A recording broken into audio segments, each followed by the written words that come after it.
Hey there Dev Squad, Virtus here and welcome back to my Unreal Engine 4 Mech Combat tutorial series. Within today's video we're going to be taking a look at how we can write the code which is going to get our explosive spider to follow the character when it sees it and then blow up. So there is plenty that we're going to be doing in today's video and some of it can get a little bit complex, so sit back, relax, take your time, and if you have any issues just follow the video, go back if you need to. But by the end of this video we are going to have this spider following us and exploding with a particle system by the end of the video. So without further ado, let's go ahead and dive straight in.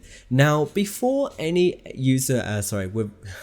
before any artificial intelligence can move within your level, you need to define where the artificial intelligence can move. And the way that we're going to do this is by using the Navmesh bounds volume.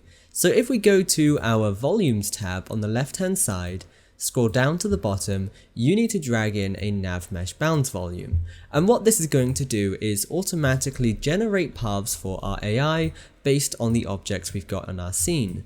Once you've brought it in here, you want to scale this up so it's nice and wide, nice and long, and is also tall. If you don't want to do it manually, you can just place the details in on the right hand side here. So with our scale, I think the best fit for this level is going to be 100 by 100 by about 5, and that's going to cover the height that we need.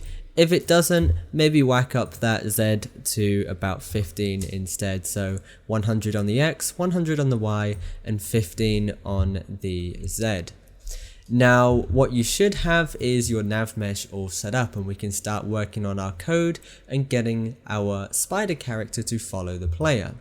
Now what you will notice is I've got a couple of these little characters in our scene for our Robo Dude. Go ahead and select all of these if you have them and delete them, and when you press play you should just spawn in regardless.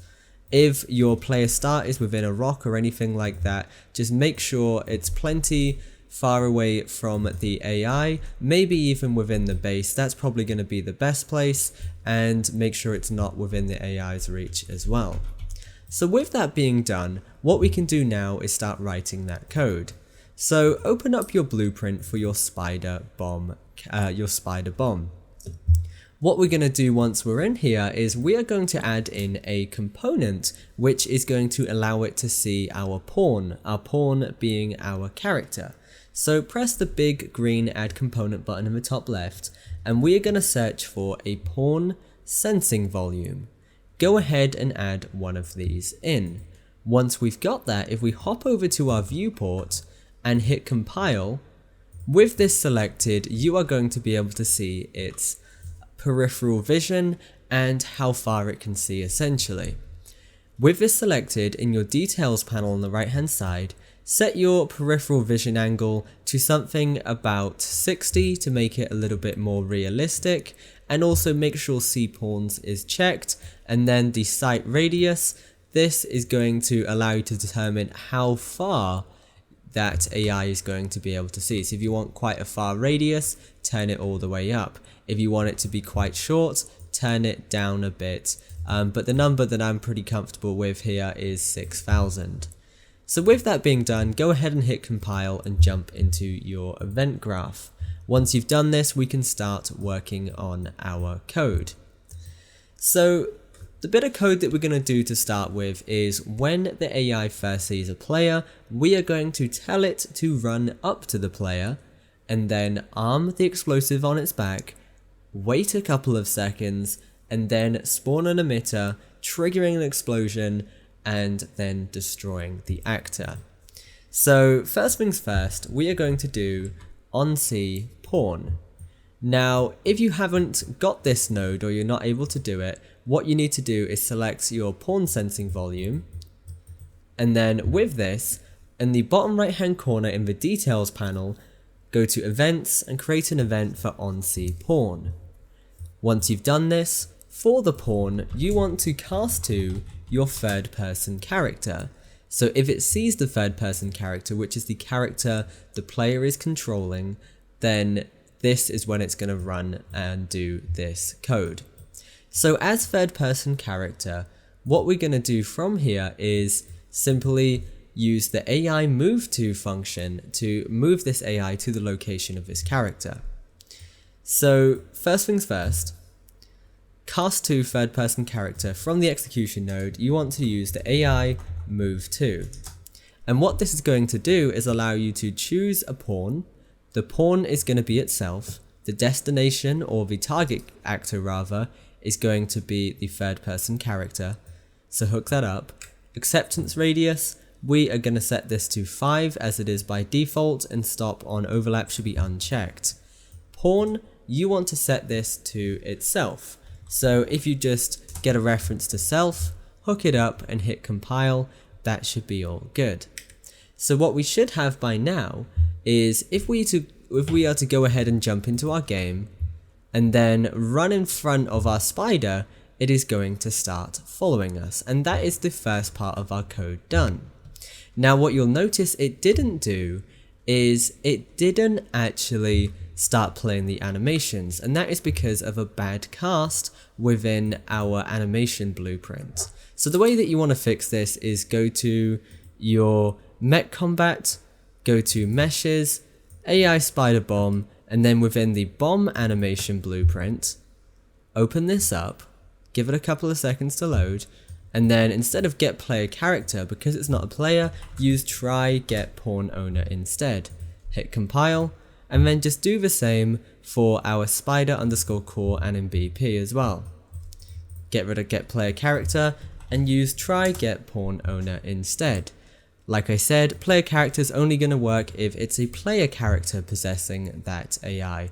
But you can see after we've made those changes now, our spider is moving its feet, and that is all good. And it's going to keep on chasing us until it finds us, at which point it's going to stop, and it's just going to stay there until it sees us again, as you saw just there. So that's the main bit of our code done there.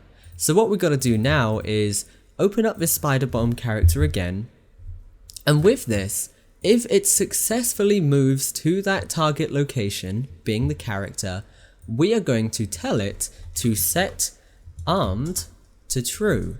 And what this is going to do is start moving the explosives on its back up and down, telling the character rather, or the player rather, that it's about to blow up. So let's go ahead and test this. Hit compile, hit play, and then if we run in front of this, let it catch up. Once it touches us, it is going to start moving those explosives. So that's all good. After that, once it's armed, we are going to add a delay, and this delay is going to last 3 seconds. And at that point, what we're going to do is tell it to spawn an emitter at the location. This location is going to be the location of the character, being the AI. So location should be get actor location.